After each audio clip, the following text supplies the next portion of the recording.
Worldwide, we're looking at approximately 350 million people with diabetes. There's no question that we're in the midst of a diabetes epidemic.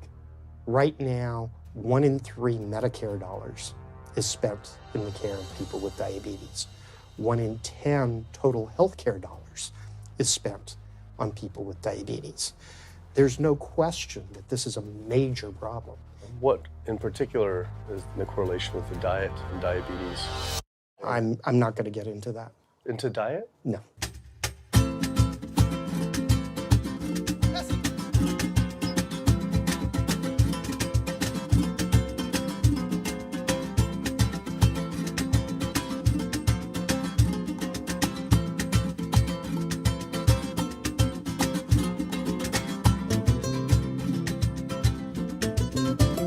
My name's Kip. I'm a filmmaker from San Francisco and I have a confession to make.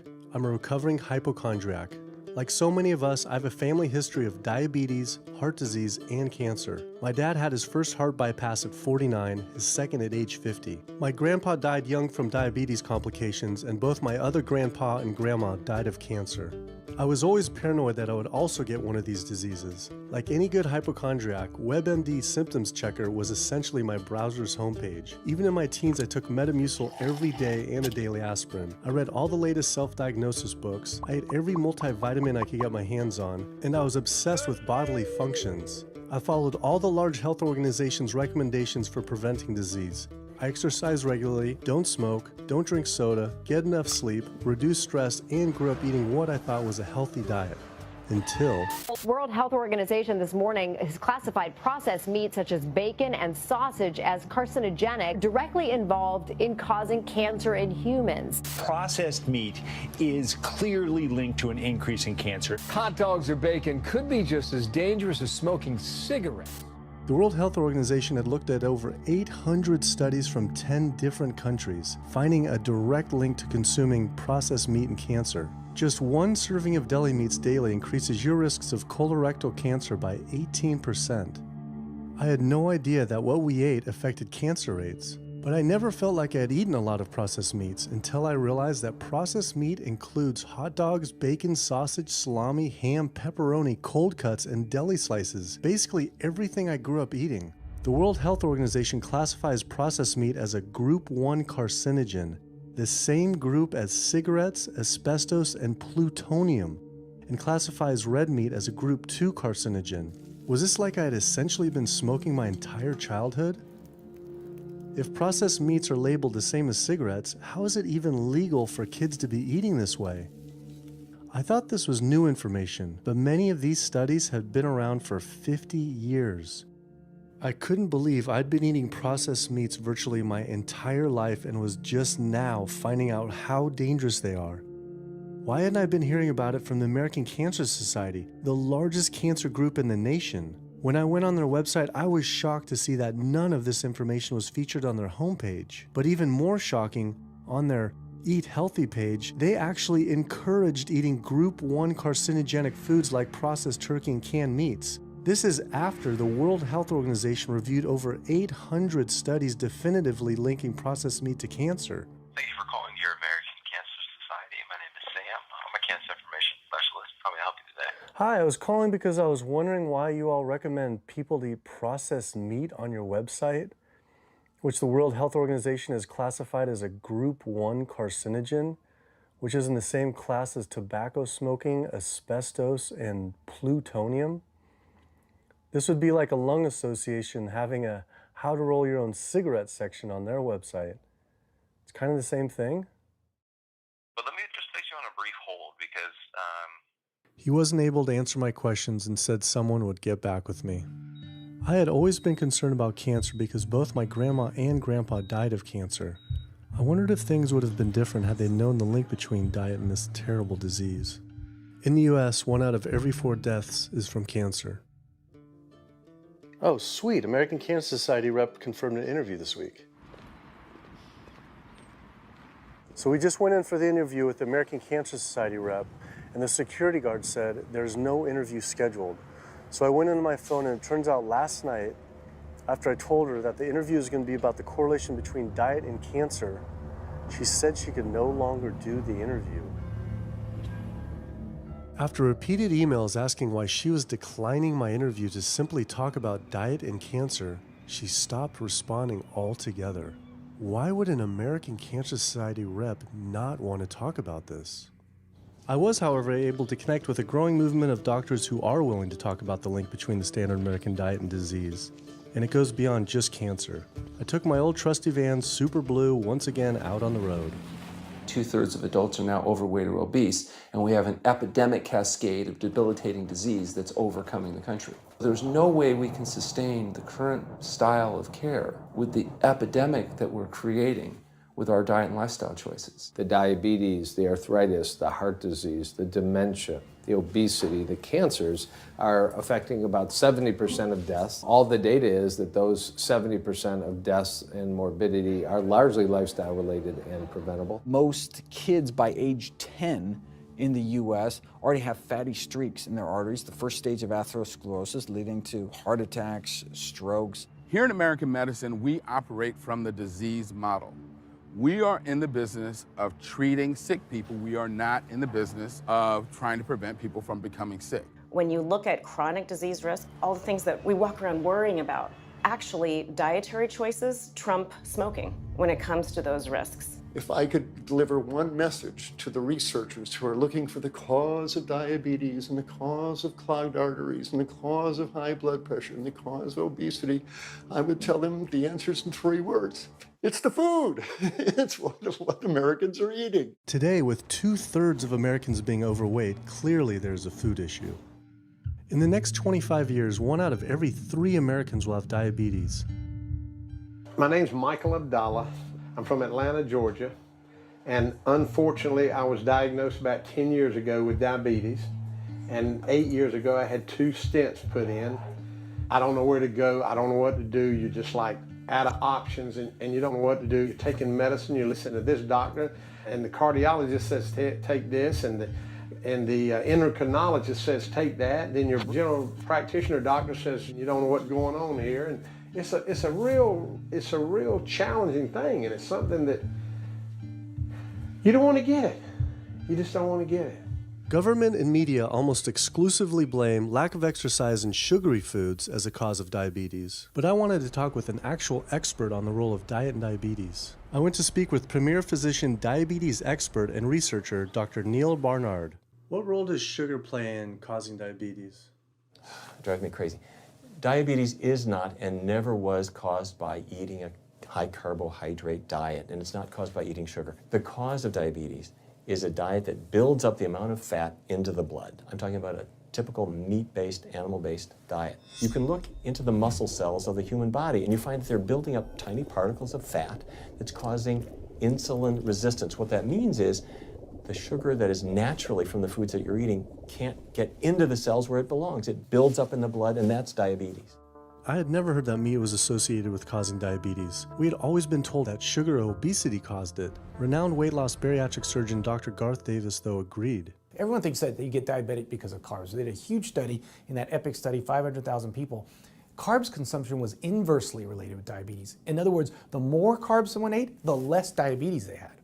But meat was strongly correlated. Get that aha moment. The starches, the carbs are good for you. They're not bad for you. This idea that carbs make you fat is utterly ridiculous. Carbs cannot make you fat in and of themselves. We have storage in our muscles and in our liver for carbs called glycogen. So when we eat carbs, we either store it or we burn it. Now, eat fat, that goes straight to your fat. Your body can't turn those carbs into fat unless you're really overdoing the calories. Obesity, it's a death sentence. You're at much higher risk of getting cancer. You're almost certainly going to get diabetes. I mean, no one wants to fat shame, and we all want everybody to be comfortable with our bodies, but this movement to be comfortable with our bodies has made us comfortable with being sick, and that's a huge problem. I go into the hospital and I look around me, people on dialysis, all these sick people, and just about every disease in there is because of what people are eating. Here's the thing. If I eat a sugary cookie, The sugar lures you in like the Trojan horse, but waiting inside that cookie is a huge load of butter or shortening, and that's what fattens you up, and that's the part that leads to the diabetes. It's the fatty foods, not really so much the sugar. It's not that sugar is good for you. There's no nutrients in it. It's excess calories. But when you eat sugar, you don't get inflammation right away. When you eat sugar, you're not getting plaques forming in your vessels. When you're eating sugar, your body's going to store most of it as glycogen or burn it as calories. And so this focus on sugar has taken all the focus off meat, dairy, eggs, pork, turkey, chicken. People need to understand, if their child gets diabetes, you've just taken 19 years off their lifespan. We're talking life and death. I realized there was so much more about diet and disease that I hadn't ever learned. It felt as if this information had been practically withheld. Processed meat causes cancer. Sugar doesn't cause diabetes. I had doubt about the claims these doctors were making, so I did some searching on my own. Harvard researchers looked at 9 prospective studies finding that just one serving of processed meat per day increased risk of developing diabetes by 51%. The link between eating meat and developing diabetes became undeniable. But when I went on the leading diabetes organization's website, the American Diabetes Association, not only did they not have this information front and center, they were featuring recipes for red and processed meat. And on their recipes for healthy living, they had bacon-wrapped shrimp? What the hell? All right, send an email to American Diabetes Association, see if they'll get back to us. As destructive as diabetes is, it pales in comparison to heart disease. Over 17 million people die every year from cardiovascular disease. It is the leading cause of death around the world.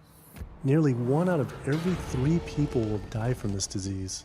The amount of people who die from cardiovascular disease is the equivalent of 4 jumbo jets crashing every single hour, every single day, every single year.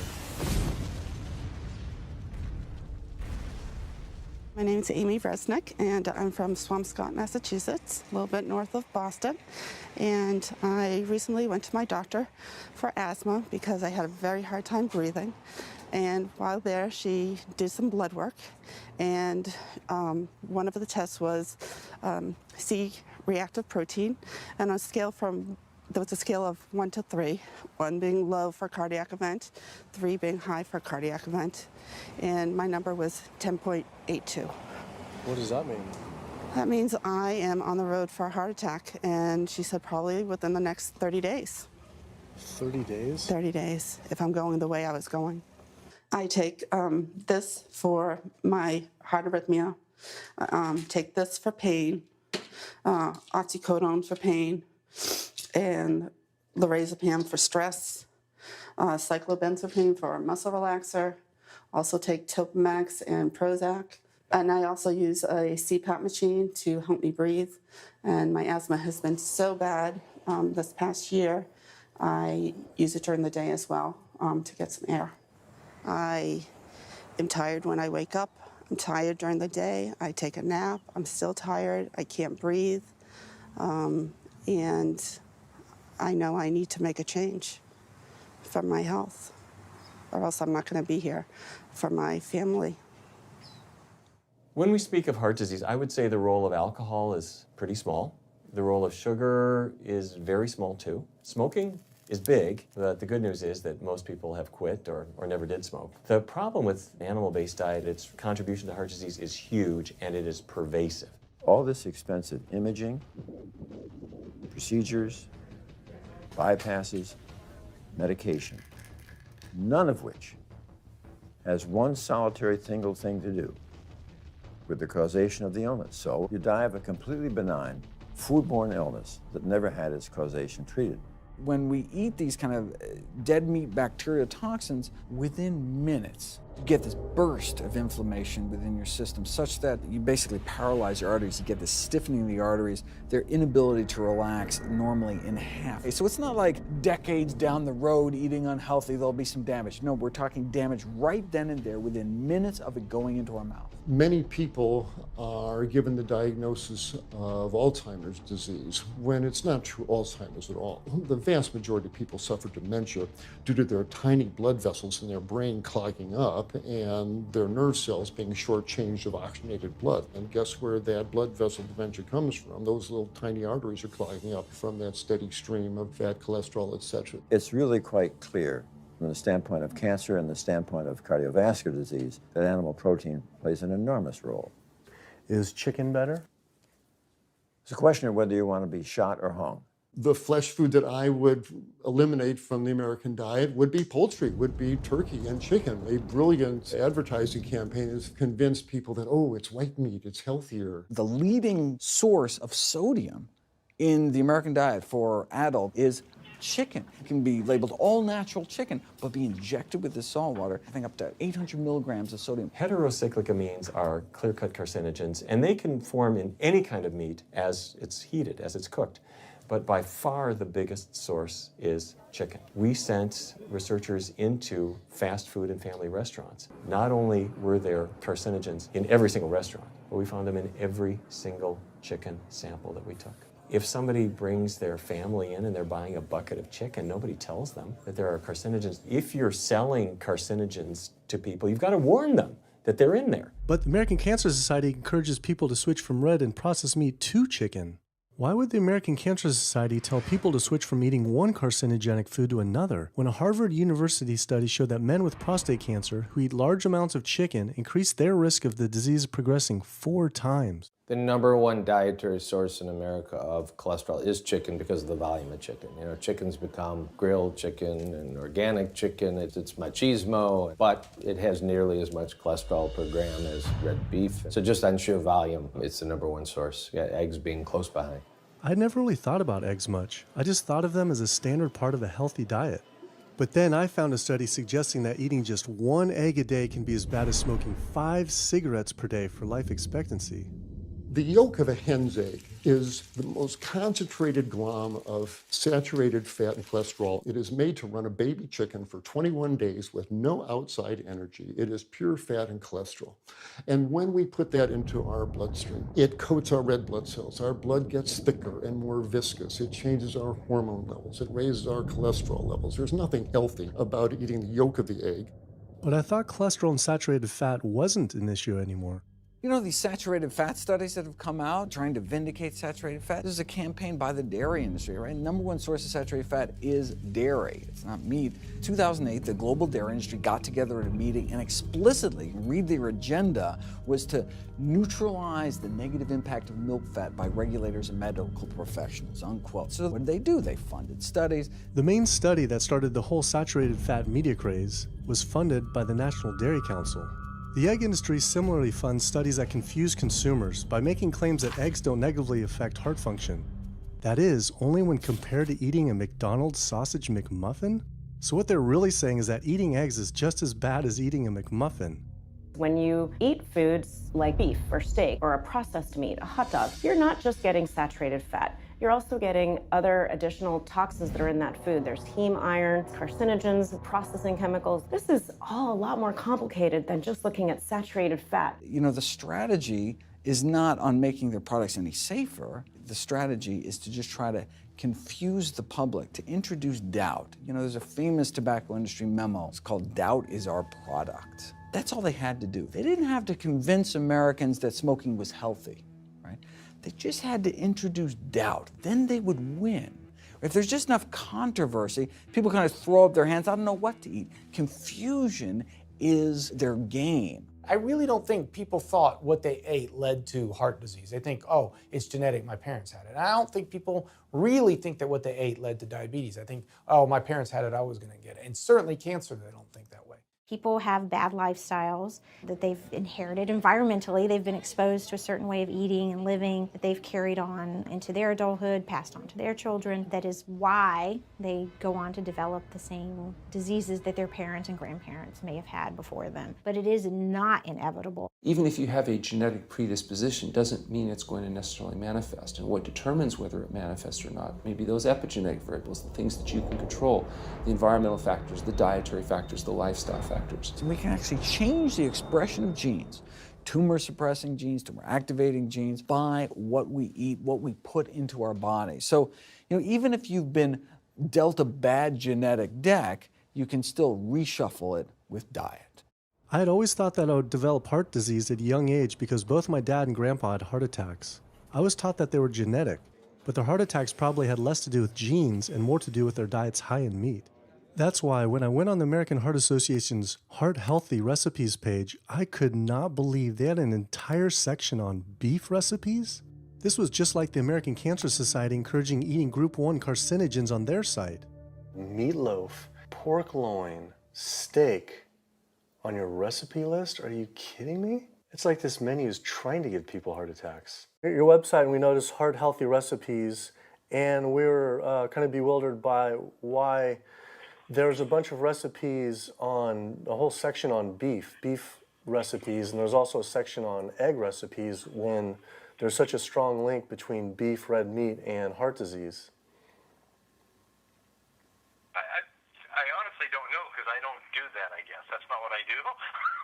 Another organization rep that wasn't able to answer my questions, but he said that he'd have someone get in touch shortly. I was, however, able to talk to the president of the American College of Cardiology, Dr. Kim Williams. So the American College of Cardiology is a 47,000 member and growing organization with a dedicated mission to reduce heart disease and to improve patients' lives. And if you look at the incidence of hypertension and diabetes and mortality in men, they actually get reduced as you go higher and higher in terms of how much you restrict animal products. What about fish? So fish is a little different. You've got the 4 worries, which is PCBs, mercury, saturated fat, and cholesterol. And the cholesterol is all over the place. You can hit tuna in water, that'll be almost less than a glass of milk, to salmon or tilapia, which is higher than a pork chop. If you look objectively at fish, what you find is they've become essentially mercury sponges. And that's why in many parts of the country they warn you, don't have more than so many of these fish a week because it's getting too much mercury can kill you. Fish are eaten by bigger fish who are eaten by bigger fish, and these pesticides and herbicides bioaccumulate in the fish flesh. And these big fish, including the salmon, which people think is the healthiest fish, truth is the amount of pesticides and herbicides in the flesh of these fish are shocking, and they have estrogenic and cancer-promoting properties in them. They'll say, well, but don't sardines have less concentration of toxic waste product than other ones? Something being less toxic doesn't make it healthy. It just makes it less toxic. Farmed fish is by no means healthier. All the antibiotics that these animals have to be fed, similar to chickens and turkeys kept in confinement. These fish get infections. They get fungal infections, they get bacterial infections. You've got to feed them antifungals, antibiotics, and these substances accumulate in the fish flesh as well. I always knew that pollution was bad for our health, but I had never thought about the environmental pollutants affecting food. Dioxins, being the most toxic man-made chemicals known to science, cause all sorts of things. They cause endometriosis, they cause cancers, they cause endocrine disruption problems. Most of your exposure, 93% of it, comes from eating meat and dairy products because it climbs up in the food chain so effectively. So you can get exposed to living near these incinerators and breathing it, but it'll take you 14 years to breathe in as much dioxin as a cow will ingest by eating the grass in one day. And that dioxin will accumulate in its fat, which includes the milk and the meat, and anyone eating meat or dairy products is going to get that dose of dioxin, so it climbs up the food chain every step. Men have no way in their bodies to get rid of dioxins, but women have 2 ways. They're both involving having a baby. One is that dioxin crosses the placenta into the growing infant, and the other is that it comes out from the breast milk. So if you have a meat and dairy consuming mother breastfeeding that infant, then the highest impacts of toxic exposure like mercury and dioxins will go to that infant. Pregnant women are told, oh, certain types of fish should be avoided. But what about all these other animal products which are introducing, imagine as the fetus is developing, introducing these very harmful toxins which create reproductive abnormalities, developmental problems, and hormonal issues right as the child is developing, the most critical stage of development. It does make you worry when people say, don't you want to have a little bit of milk because you're pregnant? Don't you want to have some fish because you're pregnant? Who do you think is going to get the chemicals that are in that? All these environmental toxins and toxins from the feed that they're being fed accumulate in their tissues and are released into the mother and unfortunately to the child when you eat these products when you're pregnant. So this includes antibiotics, hormones, steroids in animal feed. Commercial animals are largely fed GMO corn and soy, which are very laden in pesticides. PCBs have been banned since the 70s, but they persist in the environment. Dioxins, all of these compounds can create hormonal, reproductive, developmental damage as well. Eating organic beef, poultry, pork, or fish will not help you avoid contaminants like mercury, like dioxins, like strontium-90, because they fall out over all sorts of farm fields and water bodies, and they don't skip over the organic fields. And so really the contaminants are coming in regardless of how these animals are raised. I had always been concerned about the possible health impacts of GMOs, but then found out that most of the world's GMO crops are actually consumed by livestock, with dairy cows consuming the most per animal. This fact, with everything I'd learned about bioaccumulation, made dairy terrifying, especially considering how much cheese I ate in my life. Cheese is an amazing product when you think about it. It's probably one of the single best foods at compromising health that you're going to actually feed to people. Think about it. You've got an animal product, so you've got all the issues of biological concentration. You have a highly processed food product, and not only does it have naturally a lot of saturated fat, but you put a lot of salt into it. There's a strong link between dairy foods and autoimmune diseases. And so that can show itself up as excessive production of mucus and exacerbation of asthma in kids who are prone to that, and even adults. And also there's an association between dairy foods and multiple sclerosis and type 1 diabetes, which is an autoimmune disease, and other rheumatologic problems. Cow's milk is baby calf growth fluid.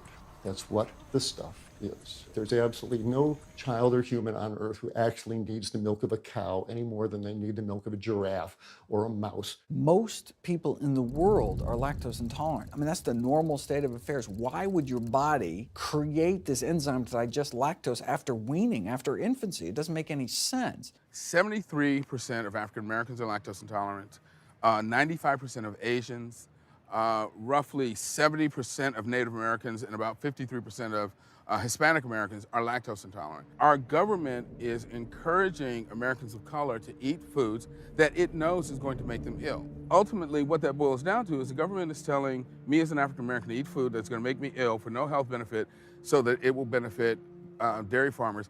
That's a form of institutionalized racism. Yeah, milk is a risky food for human consumption. As a pediatrician, I see on a daily basis children suffering from conditions that are linked or associated to dairy consumption, such as eczema, acne, constipation, acid reflux, iron deficiency, anemia. Cow's milk protein is the most allergenic food. People say, well, no, I want hormone-free, not injected with bovine growth hormone. But milk is this hormonal fluid, so it's just packed with sex hormones and natural sex steroid hormones like estrogen, progesterone. In fact, doesn't matter if it's conventional milk, doesn't matter if it's organic milk. Milk without hormones, that's an oxymoron. Organic dairy has just as much saturated fat and cholesterol and galactose and all the things that you don't want as conventional dairy. Dairy products in general have a lot of other products associated with it, not the least of which is pus. I mean, they actually have laws limiting how much pus you can actually have in a milk and still sell it. I believe it's like 750,000 pus cells per cc. Because, I mean, you wouldn't want too much pus and it'd be like pure pus. People might object. In fact, you could think of cheese as kind of coagulated cow pus, if you would. But I was always told that we need milk for strong bones. I'm Jane Chapman, and not too long ago, finally got some x-rays of the hips and back. Severe bilateral osteoarthritis of the hips.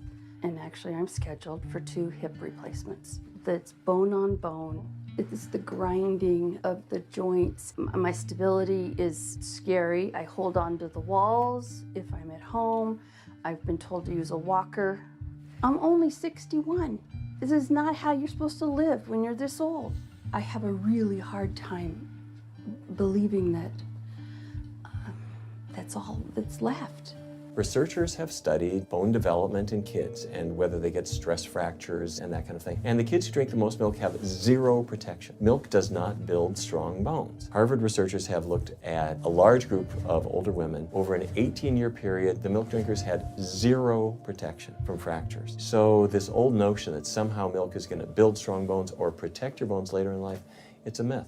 People that drink milk have higher rates of hip fractures, have more cancer, and live shorter lives. It turns out that countries with the highest dairy consumption also have the highest rates of osteoporosis, so clearly drinking more milk doesn't protect your bones. Doing more research, I found that dairy was linked to many different types of cancer as well. Just like many of us, I thought that the majority of cancer was due to genes, but only 5 to 10% of cancer is actually genetic. Any cancer is caused by a DNA mutation, but that's not enough. So that can cause that first cancer cell, but one cancer cell never killed anyone. 2 cancer cells never killed anyone. But 1 billion cancer cells, now we're running into problems. So we need to reduce the growth factors in our body, like IGF-1. Insulin-like growth factor 1 is this cancer-promoting growth hormone involved in every stage of cancer cell growth and spread and metastases. Any animal protein boosts the level of IGF-1. Dairy products increases your risk for various forms of cancer, especially those related to your hormones. So breast cancer, prostate cancer, ovarian cancer. So this is not a product, even in its most pure state, you want to be consuming because it does come with risk. I found out that dairy can increase a man's chance of getting prostate cancer by 34%. And for women who've had breast cancer, just 1 serving of whole dairy a day can increase their chance of dying from the disease 49%, and dying from anything 64%. Why weren't breast cancer sites like Susan G. Komen warning everyone about this? For calling Susan G. Komen, this is Jocelyn. How may I help you? Okay, so we're wondering why you don't have a huge warning about the dangers of consuming dairy on your website when there's a direct link to breast cancer. There was a study published in the Journal of the National Cancer Institute that found out women consuming dairy who has had breast cancer increases their risk of dying of breast cancer 49%. I was wondering why it's not on your website. We cannot answer these types of questions. Once again, another health organization rep saying someone else would have to answer my question. Rather than risk being stood up again, I went straight to the local Susan G. Komen chapter to see if they would answer my questions.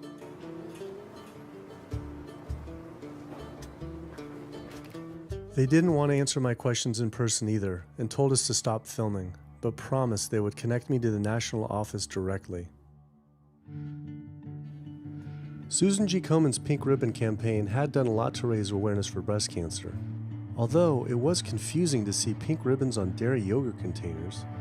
Breast cancer can be prevented with a healthy diet and lifestyle, but we're not. We're talking about pink ribbons and putting all the money into research for the cure. I, for one, know that I would want my daughter, my mother, me, I want to focus on not getting to that point, and that's where I would like to see more energy and effort put.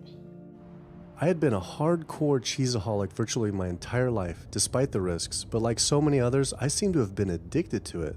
It turns out that the casein protein, that's the main protein in dairy products, and particularly in cheese, it breaks apart in the human digestion to create what are called casomorphins, casein-derived morphine-like compounds that go to the brain and they attach to the very same receptor that heroin attaches to.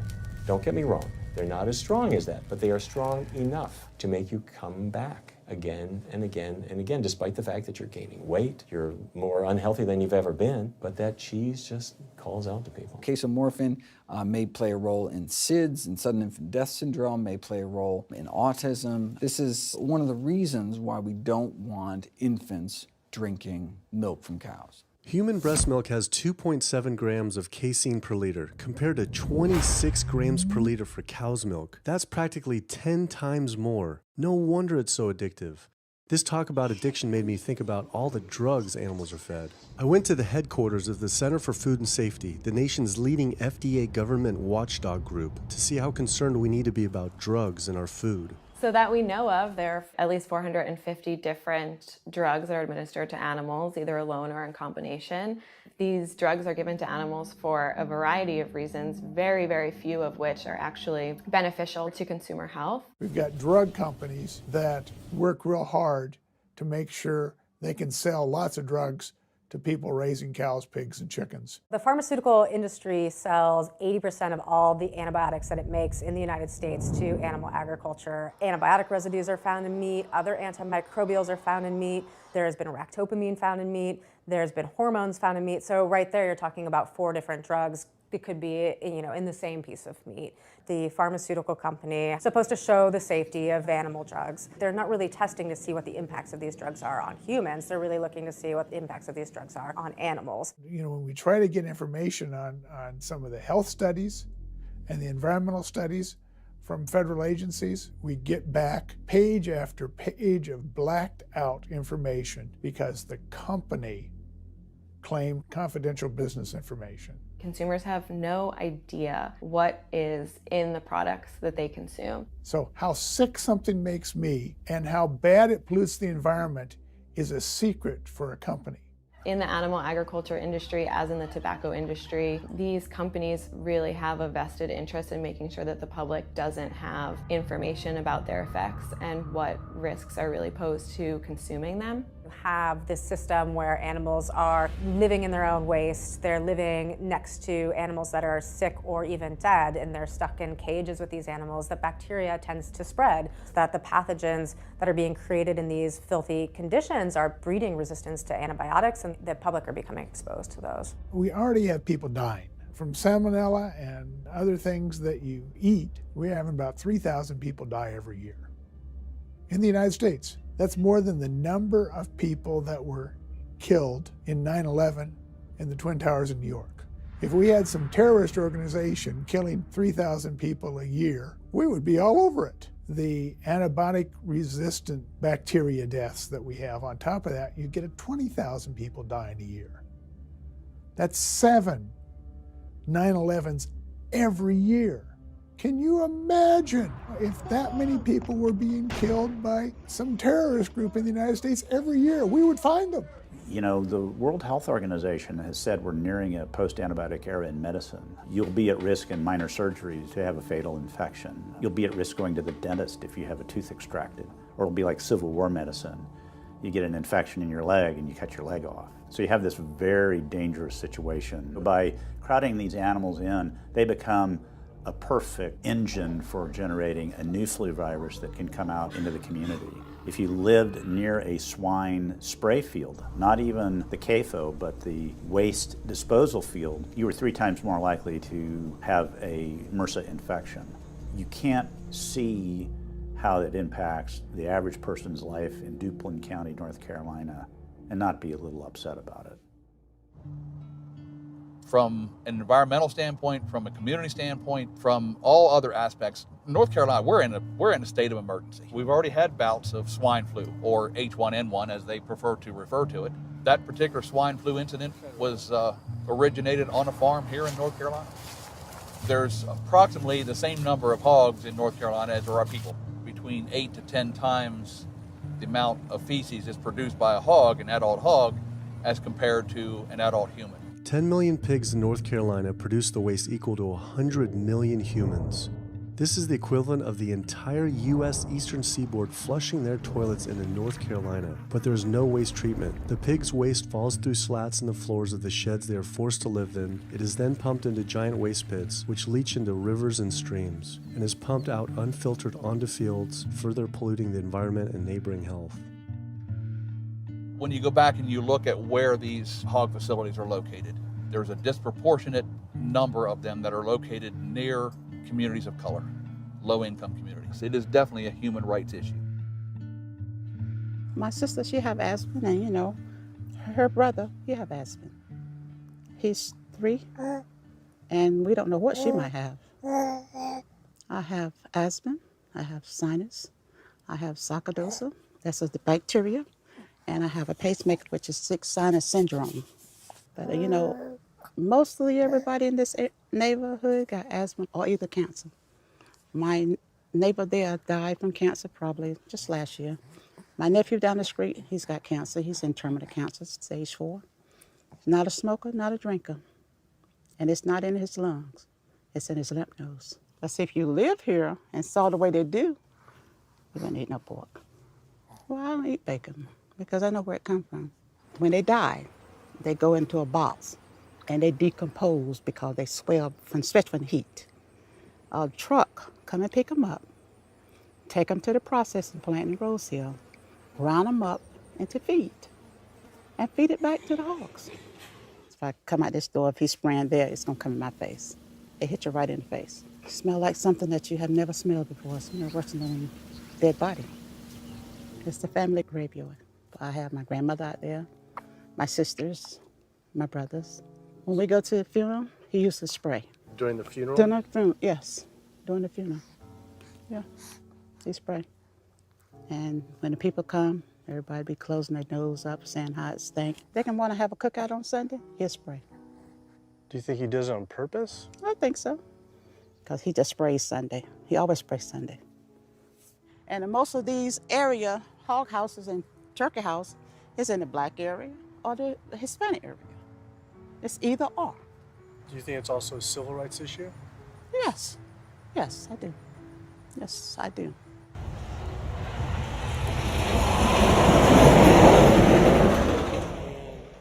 There have been times in the past that I have gotten ready on the Sunday, gotten ready to go to church and come out, and the smell was so strong that I had to go back and regroup because it got in my clothes and I just couldn't go to church smelling like hogs, you know. I just couldn't do it. So I don't think the government cares. They care more about cooperation than do people, individuals. And they're going to keep on. They're going to put more chickens in this state. This is the feast season. You're in capital of the world right here in North Carolina. My state. Look, there's a blue line stream right here come into my property almost, and the Contentney Creek right here. I've seen that blue line stream now filled with feces and urine from that hog pen, and they can say, well, we feed the world. They're not interested in feeding the world. They're interested in making money. You take the money away from them, they'll let the folks starve. Because if you want to feed the world, you can feed the world with more corn, using corn and wheat and stuff like that, and you can meat. Meat is a luxury item. When we're doing things that hurt other people, we're wrong. But a lot of good people will sit there and eat bacon knowing that it's causing someone else to be very unhappy. I woke up the next morning to find the Burden River had experienced another massive fish kill from the pollution running off hog farms. Tens of thousands of fish were washing up on shore. All this talk about health, I realized that I was only focused on personal health. But health started to mean so much more to me. It was about health of my family and our communities. I couldn't under good conscience support an industry that I knew was harming others. Pollution from animal agriculture isn't just an issue in North Carolina, though. Raising animals for food produces more greenhouse gases than the entire transportation sector. It is a leading cause of rainforest destruction, species extinction, ocean dead zones, and freshwater consumption.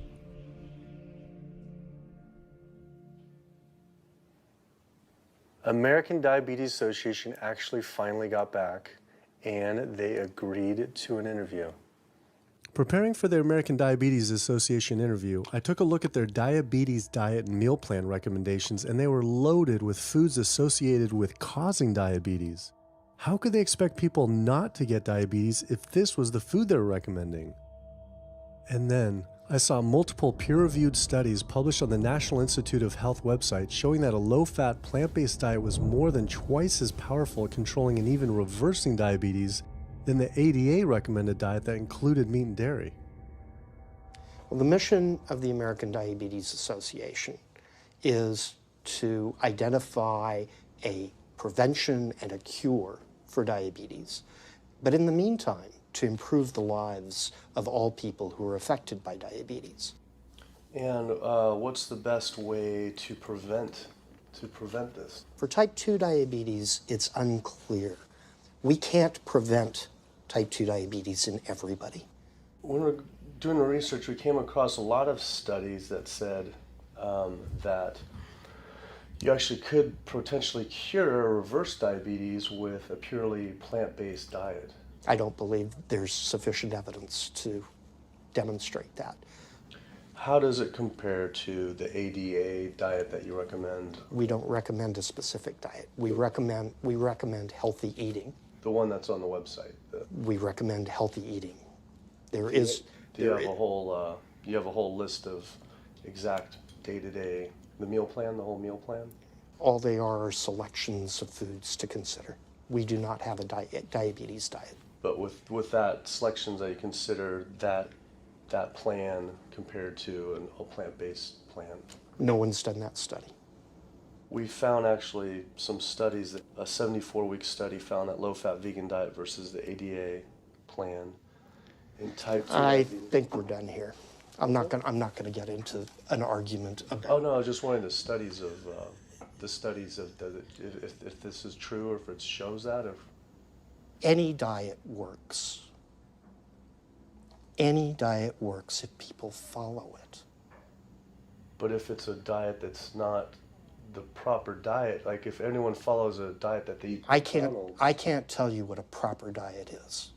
I can tell you what an improper diet is. So then we can talk about the good diets. I'm not sure why. I'm not going to get into that. Into diet? No. Why not? If that's where you want to go with this, I'm sorry, I'm not the person that you should be talking to. And why is that, though? If that's what you want to get into, I'm not the person you need to be talking to. Who do we talk to about diet? You can talk to anybody you want. But that's interesting, though. Why not recommend a diet? Because the data don't exist to support it. But if we see data that we looked up that supports it with, like, you know, the NIH, in Europe, the European Association of Study. We're done. I'm sorry. I'm not going to get into that argument with you. No, it's not an argument. I'm not going to get into the argument. Why is it an argument? It's just talking about in European study of diabetes and other places that have studies, why... There are lots of studies. Why is it even an argument? There are lots of studies in the literature, many of which have never been replicated or, frankly, are wrong.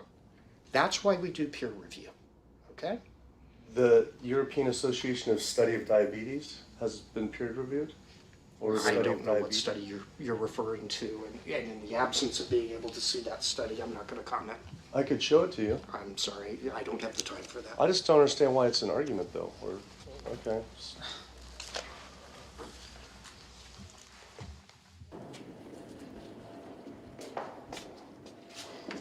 That was interesting. What he wanted to talk about was people living longer with diabetes. But once you mention eliminating diabetes or prevention, oh, whoa, now you cross the line. Prevention and cure, whoa, let's not go there. Not only did Dr. Ratner, the chief medical officer of the American Diabetes Association, not want to talk about diet, but the fact that he had such an emotional reaction to my question made it feel I was digging into something that he didn't want uncovered. I had always thought there was no prevention for type 1 diabetes, but then I did research and came across countless studies referencing the link between exposure to dairy at a young age and type 1 diabetes. I mean, this is a food made for baby cows. Cow milk protein gets into the bloodstream, and the body says, hey, this isn't supposed to be in the bloodstream. It makes antibodies to the cow milk protein, which then attack the pancreas and destroy the pancreas. How is this possible that ADA wouldn't have this forefront on their website? Why wouldn't they be warning all parents about this, even if there were only a slight chance? Why were they recommending people to actually eat these foods linked to diabetes? It seemed all of the large health organizations were encouraging people to eat the very foods linked to the diseases they're supposed to be fighting against. American Heart Association promoting beef, American Cancer Society promoting processed meat, pink ribbons on dairy products, and bacon-wrapped shrimp on American Diabetes Association. And then it all came together. What if?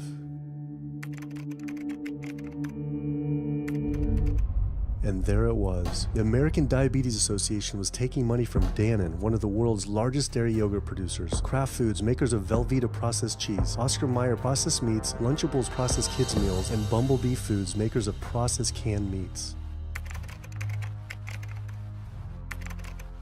American Cancer Society was taking money from Tyson, one of the world's largest meat producers, and Yum Brand, owner of Pizza Hut, KFC, and Taco Bell. Susan G. Komen was supposed to be fighting breast cancer, was corporate partnering with KFC, Dietz Watson Processed Meats, and Yoplait Yogurt. And the American Heart Association was probably the most disturbing of all, taking hundreds of thousands of dollars from the beef industry, poultry, and dairy producers, and millions from fast food and processed food manufacturers.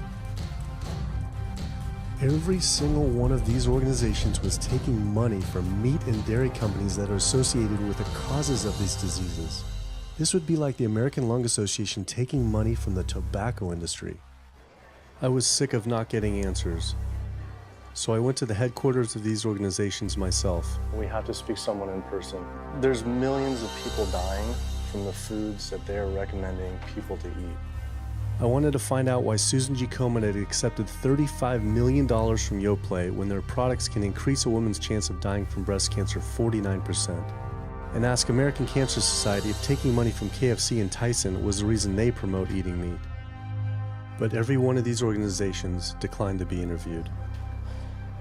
What's really sad is that we cannot trust information from these leading health organizations like the American Heart Association, the American Diabetes Association, because they are taking money from the very industries who are causing the problems that they're supposed to be helping to prevent. So that makes the truth something that you are not going to be hearing, as far as nutrition goes, from these organizations. Well, that would be the end of their funding, that would be the end of their jobs, that would be lawsuits, they would bring the entire catastrophe down upon their heads, and they would essentially disappear as organizations. This one time I got invited to a charity fundraiser for the American Diabetes Association. And I showed up, and they had a whole buffet, and it was all just animal products. I remember like a big thing of barbecue chicken. And I was like, I stormed out. I said, like, serving chicken at a diabetes event is like serving alcohol at an AA meeting. It just doesn't make sense. We had scheduled to film an interview with a prominent surgeon, but before we could get inside the building, the hospital's media relations manager stopped us. Actually, I understand that Dr. said that you could film here today, but unfortunately that's not going to be able to happen. I know that he advocates for patients changing their diets, but the hospital makes money off these surgeries, and the reality is he does too. So we can't do anything that's going to negatively impact the hospital, so unfortunately you're not going to be able to film here today. I was sickened by how open she was about the hospital being more interested in profits than people's health. But it wasn't just this hospital or these organizations. Even the U.S. government is involved too. Every 5 years, the U.S. Department of Agriculture creates dietary guidelines for Americans. The committee who writes these guidelines has been made up of individuals who have received money from McDonald's, the National Dairy Council, the American Meat Institute, the National Dairy Board, the National Livestock and Meat Board, the American Egg Board, Dannon, candy and sugar companies, Coca-Cola, and Anheuser, just to name a few, which means we are getting our dietary recommendations from the very industries that are killing us. And when the USDA, makes a pyramid or a power plate every 5 years for the American public, they're going to guarantee that on that plate are going to be foods which, when consumed, will result in millions of Americans perishing. The USDA, which is supposed to be protecting us, has two missions. It's supposed to protect us, and it's supposed to protect the producer. And guess what? When those two come head to head, they usually choose the producer. In internal documents uncovered by Dr. Greger, the USDA admitted that eggs cannot legally be called nutritious, low-fat, part of a balanced diet, low-calorie, healthful, healthy, can't say it's good for you, or even safe. Yet they still promote these products to the American people through federal checkoff programs. If you ask somebody if they have heard of the checkoff program, the odds are they haven't, although daily they are seeing the messaging that these programs produce. So checkoff programs are responsible for the messages that we see on TV, on the internet, on bus billboards and magazines that say things like, milk, it does a body good, or milk life, beef, it's what's for dinner, pork, be inspired, the incredible edible egg. The dairy checkoff program gave $12 million to Domino's to just market cheese-heavy products. And this is the USDA, this is the government. If you've seen those ads for the Pizza Hut pizza, the stuffed crust, or a pound of cheese, those are all government advertising schemes for the industry. How can we put more cheese on beef? How can we put more milk in a coffee? Things like that to just drive consumption of these just unbelievably unhealthful products. So McDonald's, for instance, has 6 people staffed full-time, according to records we found, whose salaries are paid for by this government program, but funded by the producers who are regulated by it. And these 6 people sit there at McDonald's headquarters and just come up with ideas. Triple cheese decker McCheese muffin stuffed bacon cheese slider? With extra cheese? Nice. Yes. You don't think of it on a day-to-day basis that these are government programs. The Wendy's bacon double cheeseburger, government program. The steak fajita at Dunkin' Donuts, government program. You would just never think that this just pure garbage from a food standpoint is coming from a federally funded program. That's one of the things that makes checkoffs so incredibly creepy, is that it is our government telling us, eat more beef, drink more milk, eat more cheese, eat more pork. One of the very effective ways that the dairy industry promotes its products is to reach children. because kids are impressionable, they're going to be consumers for their entire lives, and you might as well get them while they're young. So dairy spends at least $50 million promoting its products in public schools throughout the country with posters with people with milk mustaches and messages like milk does a body good or milk life.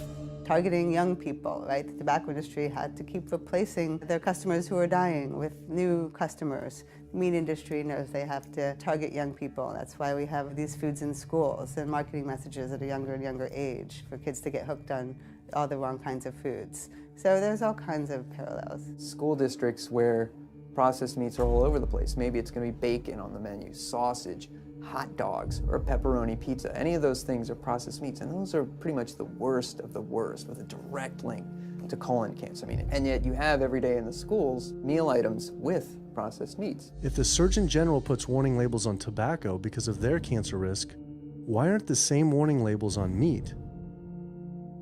Based on the publicly available data, we know they spend at least $557 million promoting their goods through checkoff programs. We know that they spend at least $138 million lobbying Congress. We expect that they spend a good deal more than that in figures that simply aren't publicly disclosed. The industry's lobbying power is so strong that they can create laws and push through legislation that doesn't benefit Americans in any way, such as ag-gag laws that criminalize whistleblowing or photographing abuses by this industry. Activists in the U.S. can be charged as terrorists for disrupting the profits of any business that uses animals under the Animal Enterprise Terrorism Act, to the even more ridiculous ones like cheeseburger laws. A cheeseburger law is a law that says a plaintiff cannot recover against a manufacturer, distributor, or retailer on the theory that the food made the plaintiff obese or caused an obesity-related disease. Cheeseburger laws are a direct response to a problem that the tobacco industry has had. Big Tobacco has paid $400 billion to state Medicaid programs. Cheeseburger laws proponents say, we don't want to see the same kind of thing happen to the meat and dairy industries. The fact that these laws are based on a model template called the Common Sense Consumption Act is actually ironic, because what they're saying is you, the consumer, should have the common sense to know that our food is bad for you. I've often typified the meat industry to people who maybe don't understand its power and reach, as it's got all the money of big tobacco and big pharma, and it has the personality of the National Rifle Association. So any little thing that comes up, man, they beat it to death. Robert Martin wasn't exaggerating. When the profits of the egg industry were threatened by egg alternative company Hampton Creek Foods, extremely disturbing emails were uncovered by Ryan Shapiro and Jeffrey Light. We uncovered documents demonstrating the American Egg Board considers Hampton Creek, quote, a crisis and major threat to the future of the American egg industry. The American Egg Board considers a successful egg replacer company to be such a threat that they joke on their government email addresses about murdering the CEO. In internal government emails with the heads of the egg industry, they suggest having the CEO of Hampton Creek, Josh Tetrick, murdered, including a menacing email from the executive director of the American Egg Board.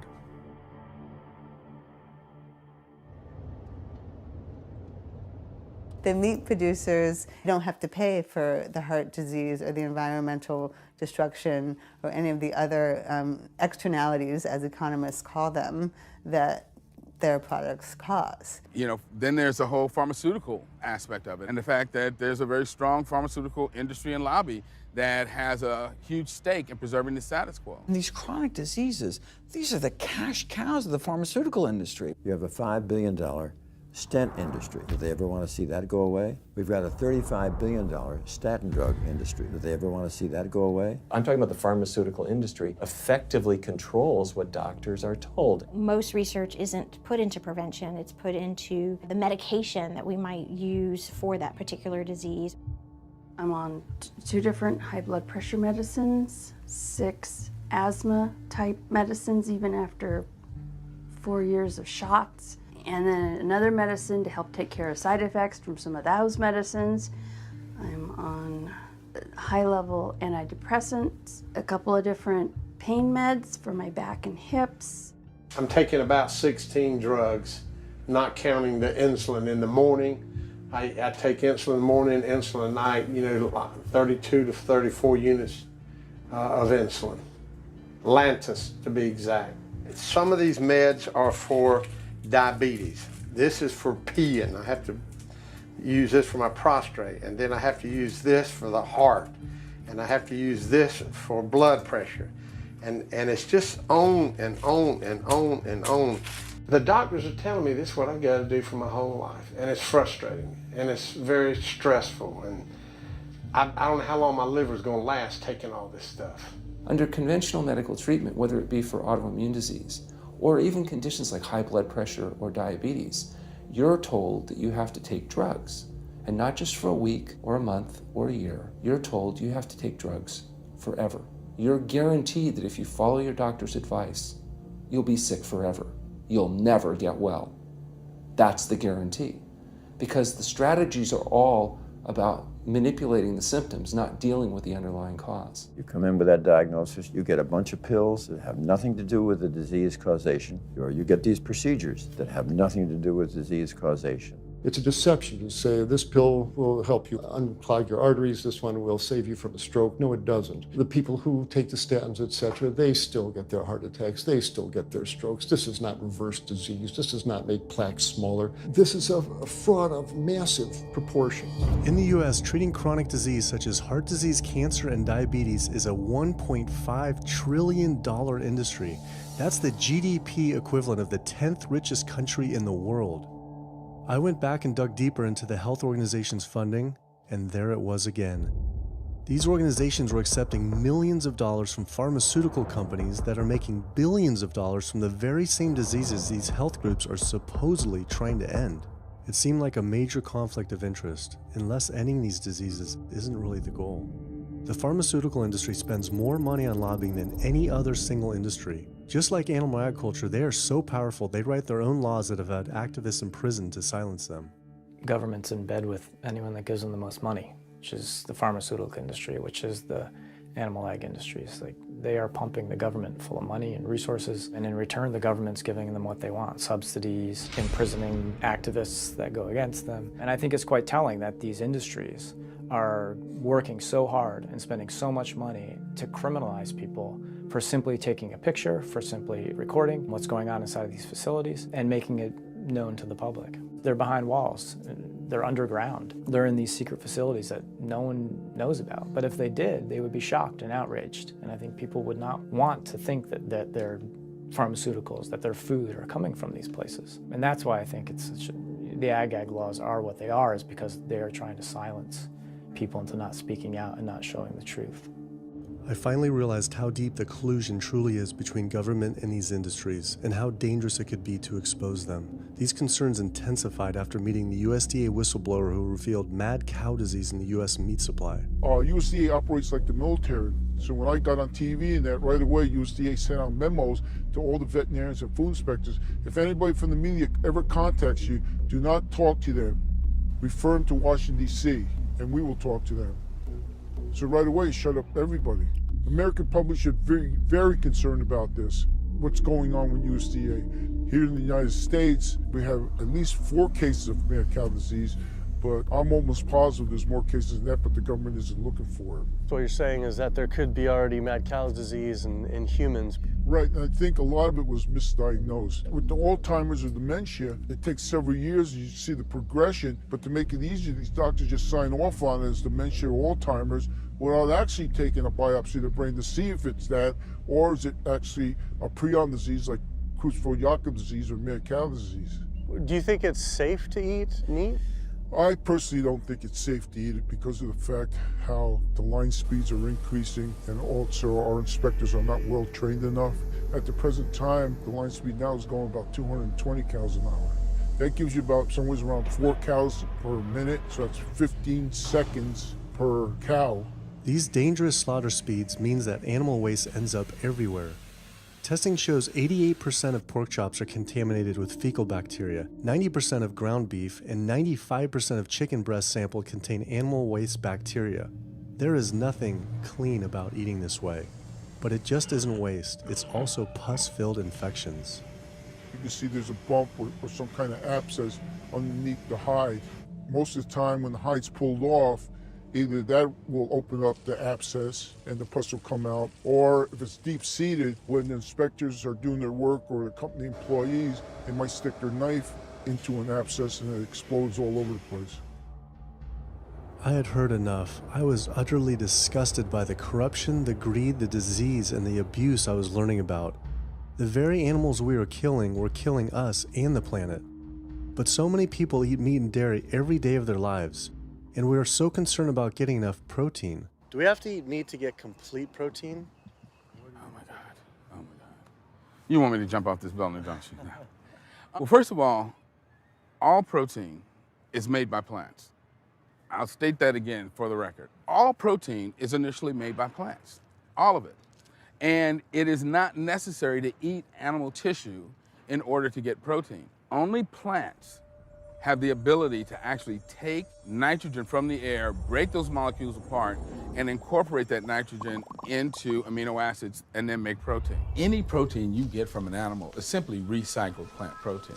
If you ate a diet that was calorically adequate, and even things like brown rice and broccoli, and you got enough of it, you'd get enough both quantity and quality of protein. 2,000 calories of brown rice and broccoli is going to be about 80 grams of protein a day, including the essential amino acids that you need in order to maintain optimum health. I mean, grains are loaded with protein. Beans are loaded with protein. Vegetables are loaded with protein. You really want to get your protein from plants because plant proteins have a much more beneficial effect on our physiology. The funny thing about protein is most Americans get about twice the amount they need. Most Americans get less than half the amount of fiber they need. But the conversation tends to always be about protein. So in my mind, it's just this magical marketing campaign that protein has taken on over the decades. The question is not where do you get your protein, it's where do you get your fiber? I have never in my professional career seen a protein deficiency. I've never seen someone come in eating normal amounts of calories and they're protein deficient. You just don't see that. So human milk has the lowest protein content ever in any species ever tested. I mean, that's the fluid that's been designed by evolution over millions of years. And that's just like the perfect food for human babies, right? Perfect food, lowest protein content any other mammal. And so it gives a sense of kind of protein requirements for food. Anything. So look, then rat milk, ape milk, donkey milk, any milk has ever been tested. And you hear this a lot in bodybuilders. They're like, well, I need, chicken, or I need fish to be, to be strong, to build muscle tissue. That is utter nonsense. The largest, strongest terrestrial animals on the planet are all herbivores. The biggest, strongest animals are all herbivores. When we bring in people and they're on meaty diets and we transition them to a plant-based diet, we always track what they're eating. Their vitamin intake goes up. Their nutrition overall goes up, dramatically better. And these same people might worry in advance, will I get the nutrition that I need on a plant-based diet? The fact is, you're not getting the nutrition you need on a meat-based diet, and you're going to get dramatically better nutrition on a plant-based diet. For an average-sized guy like myself, I need about 56 grams of protein a day. That's optimum. Probably I really need 30 to 40 grams a day. Diets that are really high in these protein create diabetes, create heart disease, create cancer, create the diseases that I'm treating on a daily basis. But this is the opposite of what all the high-protein diet fads say. The food you eat determines the bacteria that live in your gut. Well, you eat animal flesh every day. You are summoning up bacteria that eat carnitine. And those bacteria will turn that carnitine into a molecule called trimethylamine. Your liver then turns that into trimethylamine oxide. That's a molecule from hell. That molecule drives cholesterol into the artery walls. And the people who are consuming this flesh-based diet are contributing to plaque building up. They may lose weight on this diet, and that's good. But what's happening inside your arteries, paleo friends? What's happening is that plaque is building up, and these are the folks who dropped dead at the gym at 39. Boy, he was lean and he looked really good. But where is that cholesterol going? It's going into your artery walls. So I believe these paleo folks are setting themselves up for an epidemic of clogged arteries, colon cancers, autoimmune diseases. This is not a healthy diet. We are not carnivorous apes. Humans' closest living relatives are chimps, who get 97% of their calories from plants and the remaining 3% mostly from insects. Comparing the anatomy of true omnivores like bears, who eat both meat and plants, to frugivores like primates who eat almost exclusively plants, the differences are pretty clear. Frugivore teeth have flat molars for chewing plants, where omnivore teeth are serrated for stabbing and tearing flesh.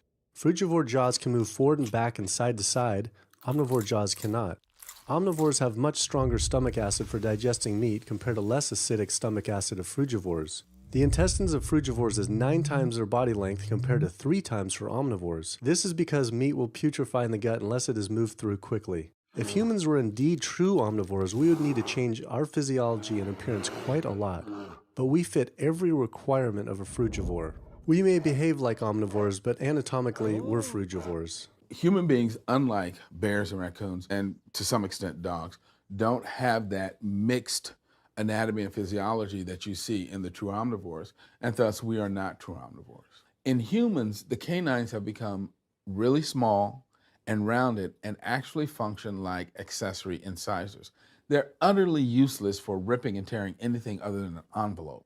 So the idea that the mere presence of the canine somehow means that we're supposed to eat meat is silly. He was right. I always thought my canines were for meat, but what kind of animal could I actually kill and eat raw with these tiny teeth? The thought alone was disgusting. I mean, everybody loves a smoothie made with fruit and even some vegetables, but if you think about putting a fish or a piece of beef in a blender and grinding it up, the thought is absolutely repulsive. All these diseases I had learned about were from eating a diet our body wasn't designed for. What would happen if we started eating a diet our body actually was designed for? The data is crystal clear that you can stop and reverse heart disease with plant-based diets, scientifically shown. I've seen it in my own patients. People who adopt low-fat plant-based diets can actually reverse their heart disease, and that literally means watching the plaque start to go away, something they didn't think could happen. My experience with patients is, and the studies show, that when people adopt a fully plant-based diet, their cholesterol levels plummet within a few days. And if you do blood tests in a couple of weeks, you'll see dramatic improvements. Yes, your numbers are going to look great within a week or two. Your cholesterol can come crashing down. In fact, if you're on medications, your doctor may have to pull off your blood pressure medications so your blood pressure don't drop too low because it can work too good. Like that, the side effect is not having to take drugs. In a groundbreaking study published by Dr. Esselstyn following patients suffering from cardiovascular disease, 99.4% were able to avoid major cardiac events by going plant-based. Because it's not just heart disease. It's hypertension, it's diabetes, it's strokes, it's heart attacks, it's several of the autoimmune diseases, lupus, asthma, GERD, osteoporosis. I mean, there's a multitude of diseases, even rheumatoid arthritis. It can be so dramatic. When you see these poor souls with just absolutely crippled with rheumatoid arthritis go plant-based, then they come off their medication. I wanted to follow up with Jane Chapman, who had been suffering from severe osteoarthritis, and I could not believe what I saw after only a few weeks of fasting and changing her diet. So it's so amazing to see like this only a few weeks later. I know. From going from the walker, needing wheelchair assistance at the airport, to strolling down the street, enjoying the fresh air, the sunshine. 2 weeks. It's all it took, 2 weeks to get off all the meds and start to feel the inflammation just kind of drain out of the body, where the movement was much easier. Just a lot of healing occurred very, very rapidly just by doing the right things for your body. When you're treating diseases with drugs, you know, there's one drug you take for cholesterol, a different class of drugs you take for high blood pressure, different class of drugs you take for diabetes. But with diet, a plant-based diet affects all these diseases, one diet to kind of rule them all. The impacts of eating this way go far beyond ourselves. By getting rid of heart disease alone, we would save up to $48 trillion in the USA, 3 times the US GDP. Conditions like high blood pressure, you don't have to take the drugs the rest of your life and be sick forever.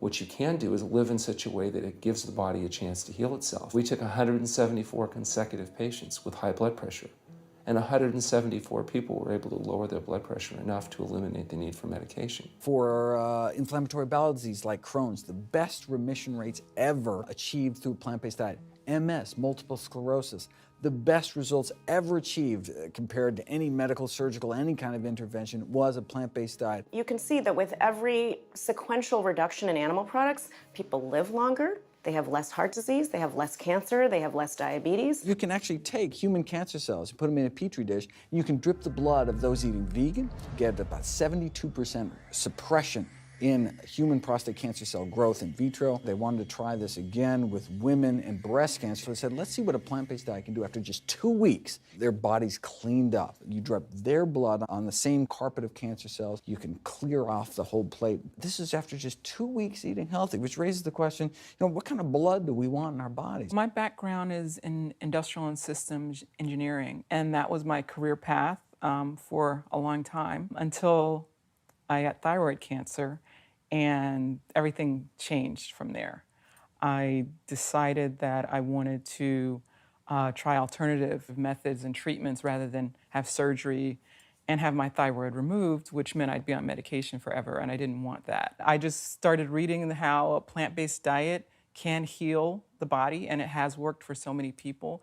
So I immediately just switched to a completely whole food plant-based diet. After a year, the cancer was completely gone, and my thyroid had shrunk to normal size, and I was completely free of that.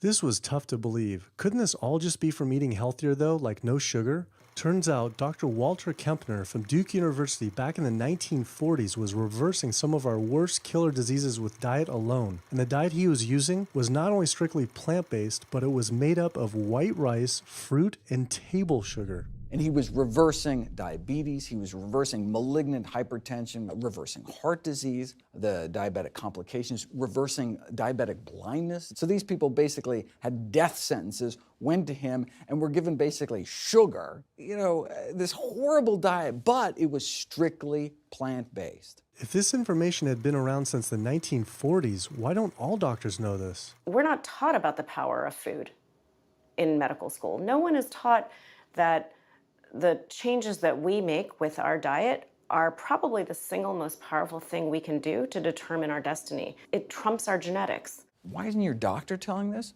Odds are your doctor never learned any of this. In fact, there was even a bill introduced just mandating physicians get 7 hours nutrition training every couple of years, just to kind of stay on top of it.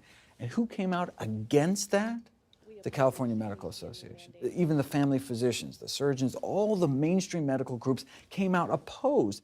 It's 7 hours, that's a lot, even if it's over 1 4-year period. So they're not just kind of neutral, but they're actually actively opposing nutrition education. Ironically, when patients come to doctors with questions, they assume that the doctor knows something about nutrition, and so it's kind of a double whammy that doctors haven't been taught much about nutrition.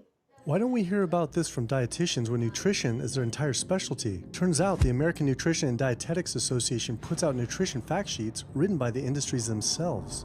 The industries pay $20,000 per fact sheet and explicitly take part in writing them. So you can learn about eggs from the egg industry, and you can learn about lamb from the lamb industry. This would be like learning about the benefits of smoking from the tobacco industry. When people are eating meat, I think of it as a bit like smoking. It's sort of Russian roulette. You may not get diabetes, but your chances of getting diabetes, about 1 in 3. You may not get cancer, but your chances, if you're a man, about 1 in 2. A woman, 1 in 3. Your chances of gaining weight, 2 out of 3. It's not all diet, but most of it is. The best thing that you can do to make sure that you empty all those bullets out of the chamber and you're not taking risks with your health is to get the animal products out of your diet and eat healthy foods.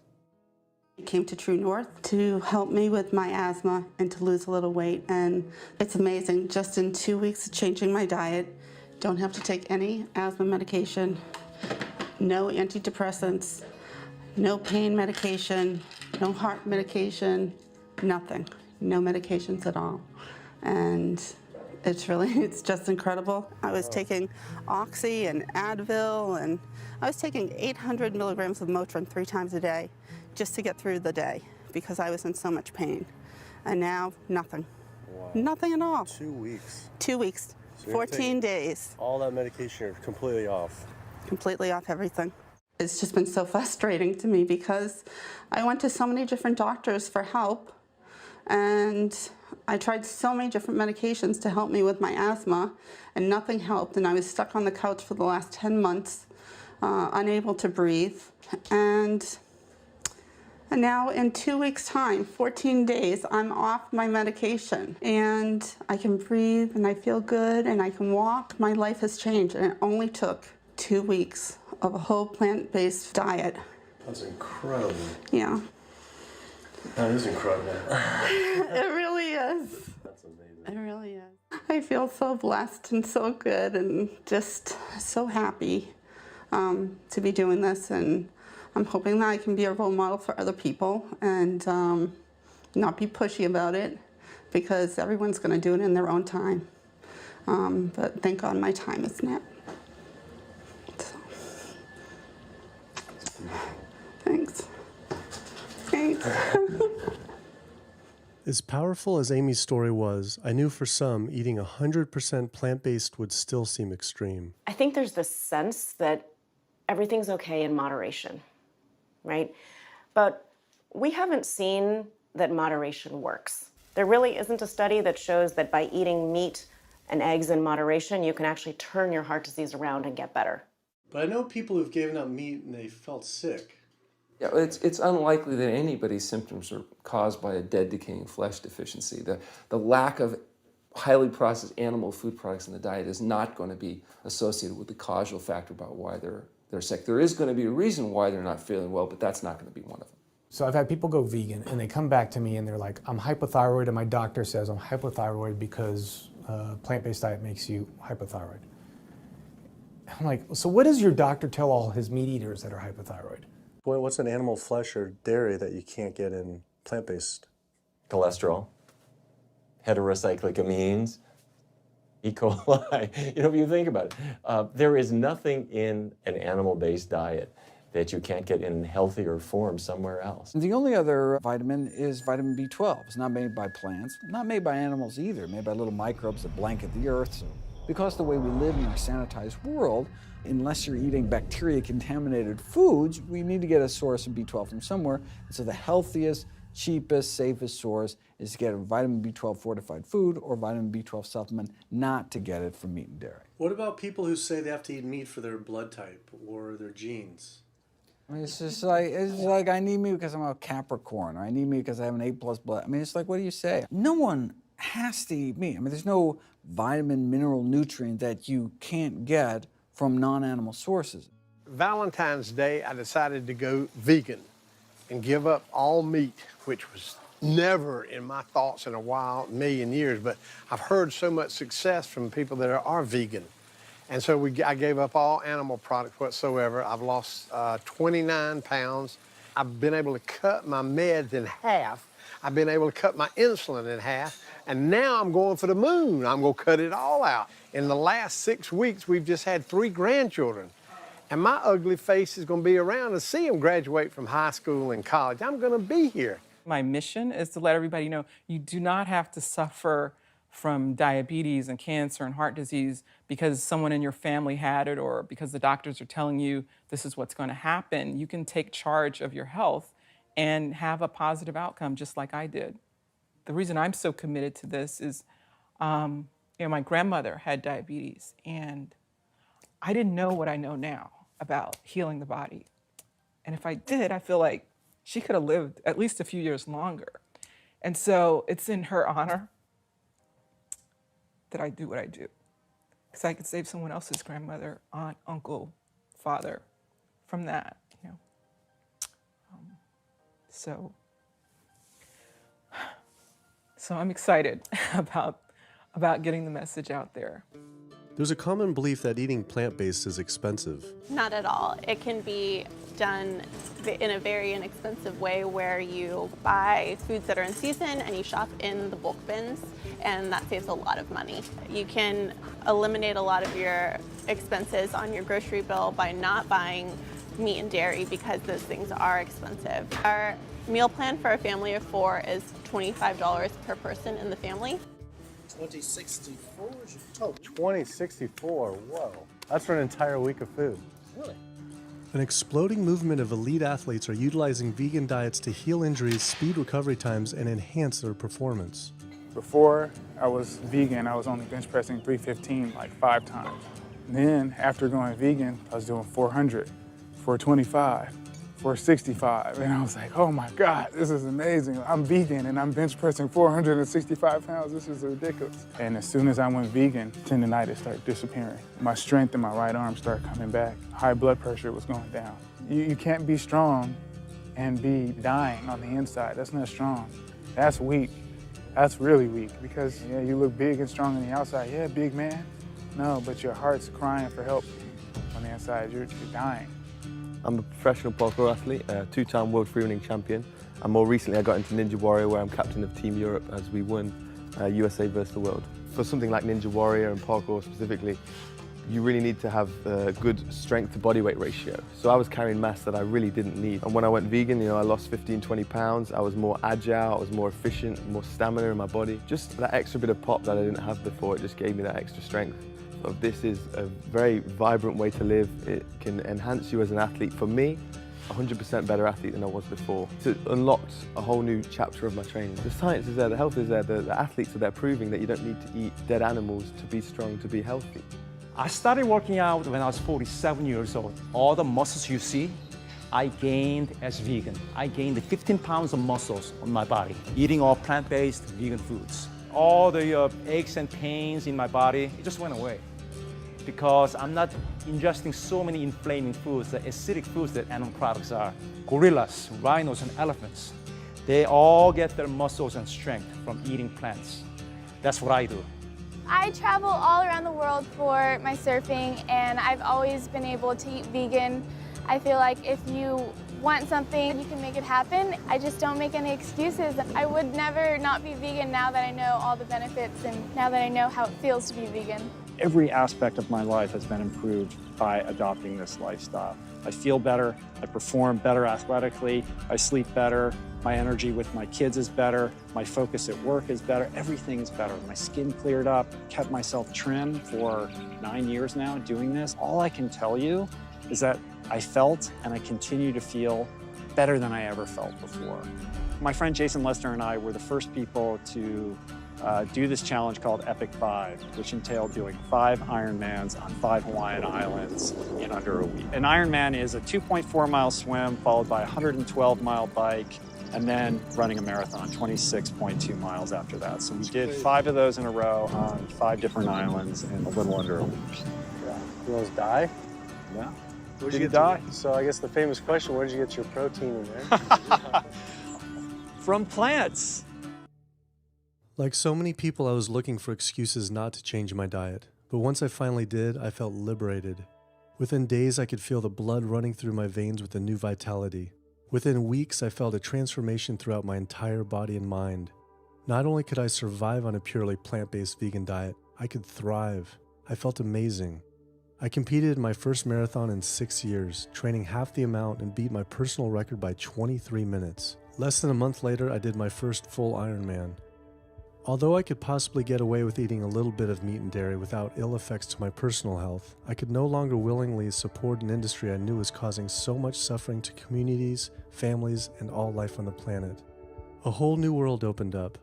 I felt whole again, connected to a greater sense of what true health is, and where true health doesn't end with me, but begins with us. If people adopted a plant-based diet, the changes we would see in our individual health, in our national health situation, and in this physical environmental world we live in would be so profound. I mean, today, you can say, I'm not going to eat that stuff anymore. It's the one thing that I can do myself personally to make a difference. It will give you a greater sense of well-being and happiness when you know that, one, you're not destroying your health every time you sit down to eat, you're not promoting cruelty, and you're not damaging the earth. I don't want my gains to be at the detriment of the planet of other things. And yet, I'm not weaker, I'm stronger. That's the beauty of it. When you're altruistic, when you make choices for the greater good of others, it comes around, benefits me as well. It benefits us all. Studies show that we can not only survive, but we can thrive. I just feel this is a great way to live, not harming other beings when we can be healthy and happier. I love it. It's a great life. I never thought that I could feel this good at this age, and I just want everybody to feel this way. I feel like a 20-year-old. I'm almost 50. Nothing tastes as good as healthy feels, basically. And so the choices that we make every single day, day in and day out, around our food, has the capacity to bring us true health and optimal wellness, not just individually, but collectively, as a species and for our planet. We're not going to live forever, but while we are alive, we can live well. And for me as a doctor, that's what I want to see. Where there's a will, there is a way. And I believe that.